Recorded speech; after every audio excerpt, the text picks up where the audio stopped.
Welcome and thanks for joining me. You're listening to the Cindy Laverty Show on CRN Digital Talk Radio, and I'm Cindy Laverty. And each week we talk about and discuss the subject of care, how we care for ourselves so we can better care for each other.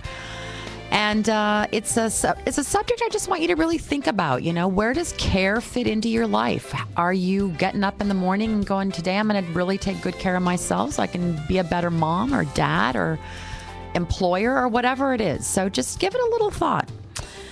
I cannot believe that it is September already. Everyone's back at school. The traffic is once again gearing up here in LA since we had a little reprieve. You always have a little reprieve in LA in the summertime, but here it is September, and I don't know where this year is gone.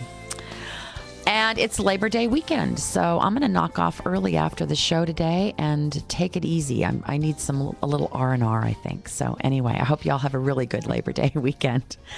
I have a fascinating show for you today. My guest is Michael Friedlander, and his new book is titled Detecting the Scam, Nelson Mandela's Gift.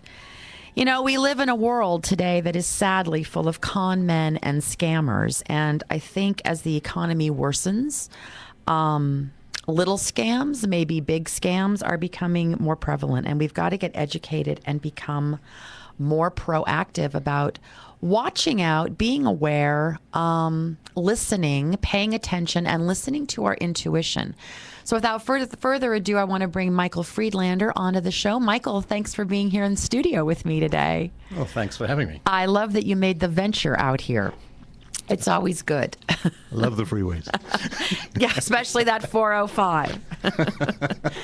Okay, you have quite a varied background. So tell us a little bit about who you are, and then we'll get into your inspiration in writing the book. Well, I'm from South Africa originally. And you do not have an accent. That's exactly right. You're exactly right. You have an accent. I know. I do. I wish I had yours, actually. No. I don't have one.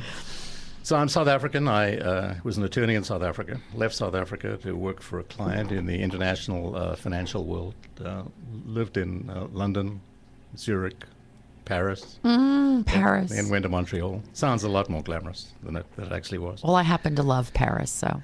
Yeah. And anyway, I found myself in LA about 30 years ago for my own law firm. Spent my time traveling the world representing clients. And you help small businesses in your law practice that's today, exactly right? What I did. I seem to attract anybody that thought they had the next hula hoop. And you know, the really interesting thing about that is that I headed our transactional practice, and my partner headed the litigation practice. And I used to say that when people came to see me, they were excited and enthusiastic and optimistic, and they loved everybody.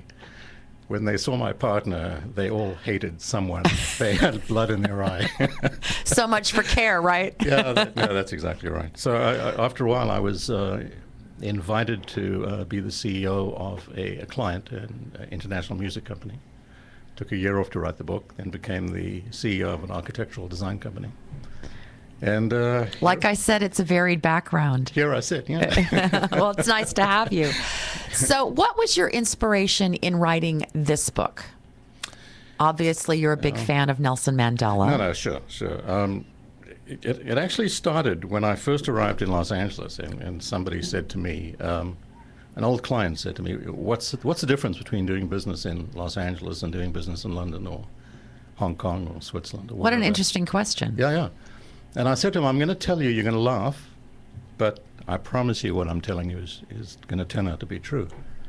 And I said to him that when somebody in Johannesburg or London or Sydney says to you they have a right to the widget, to a particular widget, it generally means they have the rights to the widget. They actually have it. Yeah. In Los Angeles, it can mean one of a few things, okay?